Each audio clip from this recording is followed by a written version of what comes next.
আসসালামু আলাইকুম। আজকে আমি এই টিউটোরিয়ালে দেখাবো কিভাবে আপনি এরকম সিম্পল ২টা গ্রিড লোগো ক্রিয়েট করতে পারবেন খুবই সহজে। তো চলুন দেরি না করে শুরু করা যাক।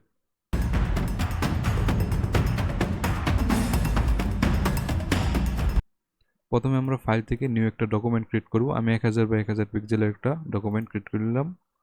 দেন আমরা রেক্টেঙ্গেল টুলটা নেব। রেক্টেঙ্গেল টুলটা নেওয়ার পর ফিল কালারটাকে নন করে দেব এবং স্টক কালারটাকে ব্ল্যাক করে রাখবো।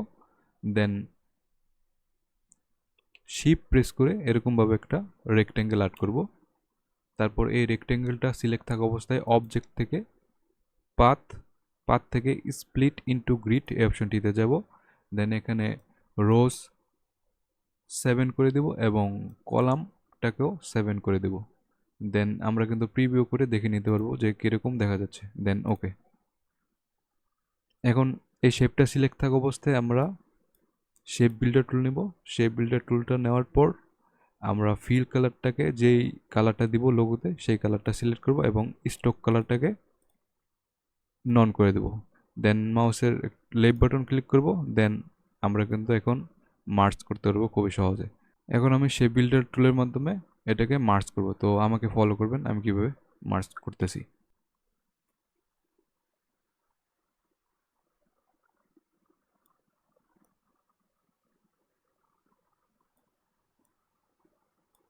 ওকে, আমাদের ফার্স্ট লোগোটা কিন্তু ক্রিয়েট করা হয়ে গেছে। এখন এটাকে আলাদা করব।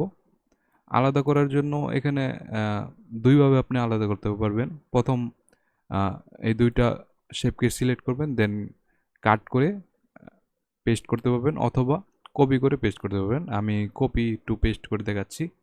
তো ফার্স্ট লোগোর এই ফার্স্ট শেপটা সিলেক্ট করলাম। দেন সেকেন্ড শেপটা সিলেক্ট করার জন্য আমরা শিফট প্রেস করব।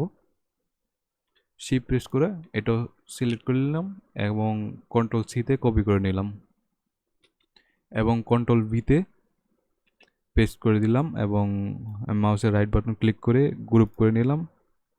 দেন একটু রিসাইজ করে নিলাম আর এটাকে আমি গ্রুপ করে নিচ্ছি।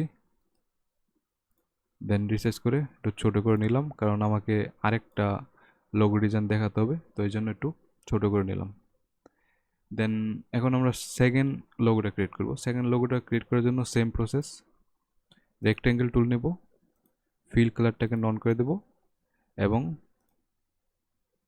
শিফট প্রেস করে একটা রেক্টেঙ্গেল আর্ট করব। দেন রেক্টেঙ্গেলটা সিলেক্ট থাকা অবস্থায় অবজেক্টে যাব, অবজেক্ট থেকে পাথ, পাথ থেকে স্প্লিট ইনটু গ্রিড। দেন এখানেও সেম 7 রোজ 7 কলামস।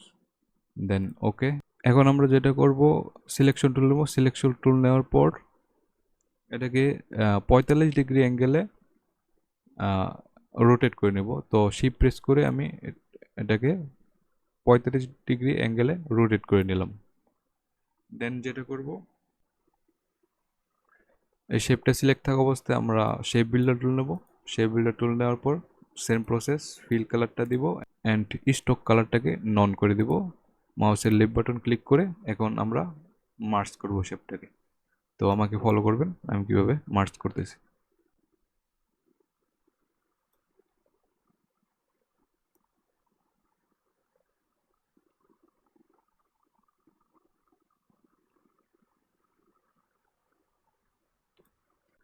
ওকে, আমাদের কিন্তু লোগোটা ক্রিয়েট হয়ে গেছে। তো এখন আলাদা করার জন্য সেম প্রসেস, আমি